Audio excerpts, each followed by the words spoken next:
backed by our guarantee. Still $8,700. The buyer's body language signaled green. There was no reason for last-minute price concessions. Remember, don't wait for a verbal invitation to close the sale. Just ask for the order at the earliest opportunity. Here's our fourth scenario. The old... You're in the middle of your presentation when your busy customer is interrupted by an important phone call. Okay. Yeah, speaking. Hey! What nonverbal signals is he communicating? His eyes are averted, and his tone of voice indicates tension and frustration. All yellow signals. I'm not Look, I got somebody with me right now. How would you handle the interruption and the possible change in attitudes? Remain neutral and relax. Listen. Think of a way to reconnect by refocusing on the business at hand. When he hangs up, re-establish eye contact. Look, I don't want any excuse. Look, I have... After an interruption, you want to create involvement with specific questions to draw your buyer's attention back to the business discussion. Now, would you like to see your company looking like that? Investment, but the long-term... What makes selling such an exciting profession is that every call is different. Even when you know customers very well, they can surprise you with new attitudes that you may not have noticed before. That's why we need to remain vigilant and listen with our eyes and ears wide open. Approach every call as if it were your first. Test the waters with open questions before launching into your presentation. Scan the buyer's body. Keep your own body relaxed and communicate green signals. If you notice yellow signals, shift your focus from talking to listening. Ask open questions. Give the buyer a chance to express the hidden obstacle to your communication. If you show your customers that you really care about them, that you're able to serve their needs and solve their problems, you'll get more green signals than you ever thought possible. Now, by the time Now you're about to see how a role-play exercise called the practice call can increase your sales success.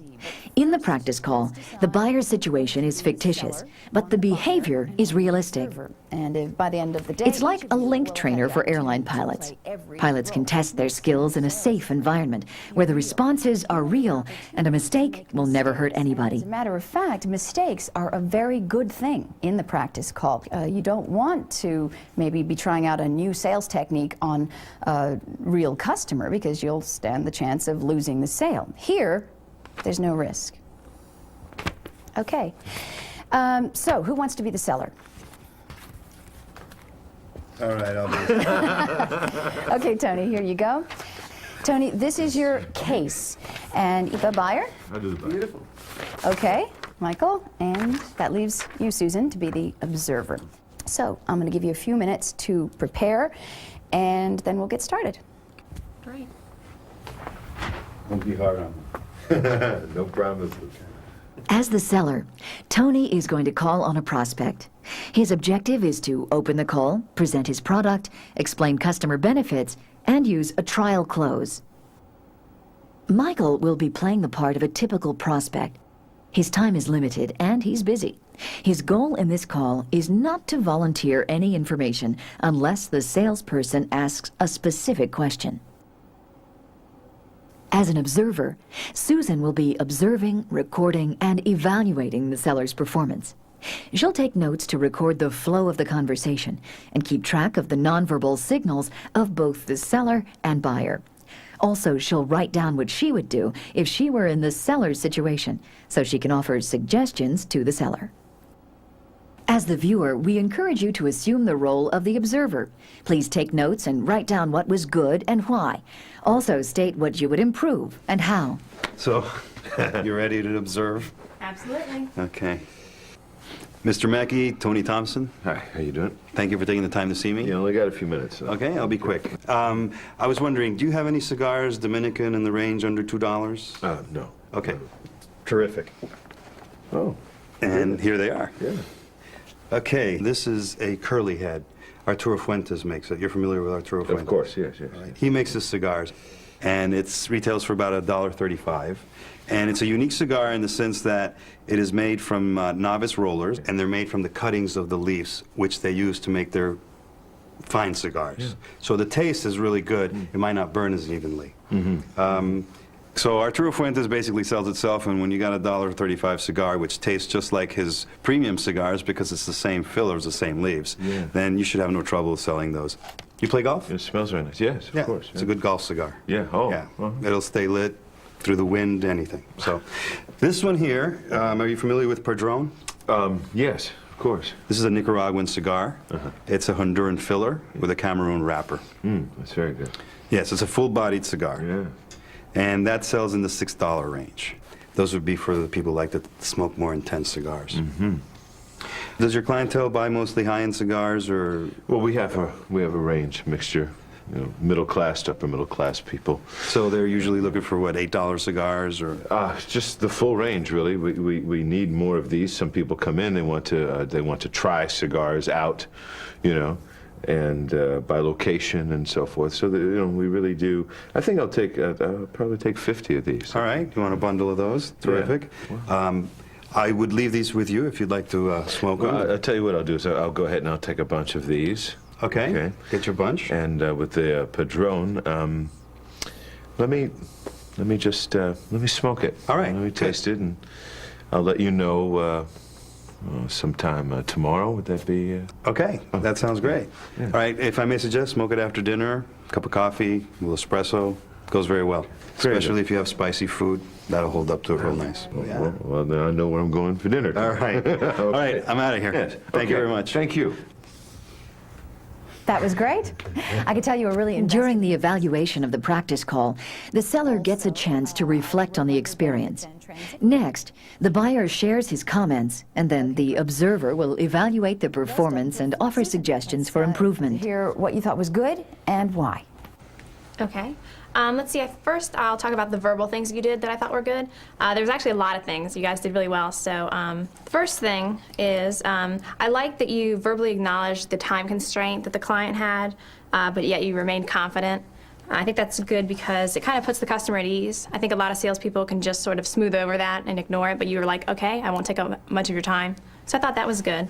I liked how you pointed out that he had a place in his stock for your product in that price range. I thought that was a very effective sales technique, and it sort of establishes the need for the client. As far as nonverbal, you did a lot of things there as well.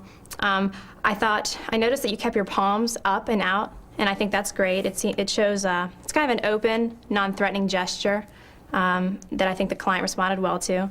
You also nodded your head a lot when he was talking, which shows that, once again, you're listening, you're receptive to the client. And finally, I liked how you mirrored the client's smile and laughter, that you really established rapport, I think, with all your nonverbal and verbal things combined. Okay, that's terrific. Now let's move on to what can be improved and Okay. how. Like I said, they did really well, so there wasn't a whole lot, but I did pick out a couple of things. As far as verbal, I do feel like you let the client off a little too easily with the padrones. I think you had a great thing going. I thought you were a little too conservative there. I think you should have at least made an attempt on the client. He was giving you a good response. He did get a little bit more relaxed. I think you should have, once you had the sales momentum going, an add-on would have been a little bit easier. Perhaps you should have suggested that he try maybe 50 of the padrones. You know, just try 50. And, you know, if they don't sell well, if you don't like them, you don't have to order them ever again. But I think you need the product, but all you really did is just let him try one. I think you could have sold him. He was in a pretty good mood. But as far as nonverbal, the only thing that I noticed that you needed improvement on was sometimes you looked a little to the left and down when you were talking to the client, and sometimes that can be interpreted as a little bit shady. You did say a few things like, you know, these taste, the $1.50 or something cigar tasted just like the premium. That's a little hard to believe. And when you were saying things that you didn't quite believe, you looked to the left or you looked down. Other than that, though, I thought overall it was really fantastic. And I really had to reach to find things to improve. She's pretty thorough. That was an excellent example of what was good. Well, Okay, well, it's time to trade places. Oh, good. I don't know if I understand. Now that you've seen how a typical practice call exercise is conducted, you can apply this learning tool to your situation.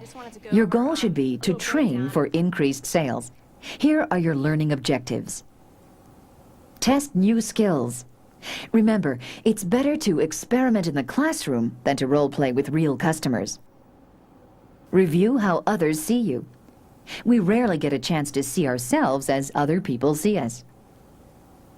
Adapt positive body language. Learn to automatically assume an open and relaxed body posture. Increase your motivation to change. Once you apply the power of nonverbal communication, you'll always have an edge. Narrow the gap between thinking and doing. How? Through ongoing practice. All right, what about if you're a banker and I'm selling you We encourage you to participate in these practice call exercises. a company looking like that? Allow yourself to experiment and make mistakes. Mistakes show that you're not afraid of learning. The only mistake you can make is not to learn and Being a grow. black belt one day? 3 years. Nonverbal communication is the biggest part of acting, actually. One of the things that I do in the class that I teach, the acting class that I teach, is that we'll take a look at the opening scene of The Godfather. And then we just go over the lines, and of course, really when you pay attention to the scene, The Godfather sounds actually a bit wimpy, but he wins, and he wins big time in that scene. So we watch it again with the volume down. And you can see that he's spending the whole time threatening the Undertaker with his body. It's all nonverbal. Sometimes when I practice a script, I'll actually look in the mirror to see if I'm doing the proper gestures. You know, sometimes if you're nervous, you can come off, you know, like you might start fiddling with something. And even though you're saying the right script, if you're fiddling and I'm supposed to be confident, you know, it's a total contradiction. So I think you have to make sure that you don't just have the verbal script down, that you're doing the proper nonverbal gestures as well. Positive nonverbal communication could be done through a smile or open hands or your body being relaxed and comfortable with the person that you're dealing with, whether it's in a scene or in any other situation. How about the scene where Gerard gave you the cigar?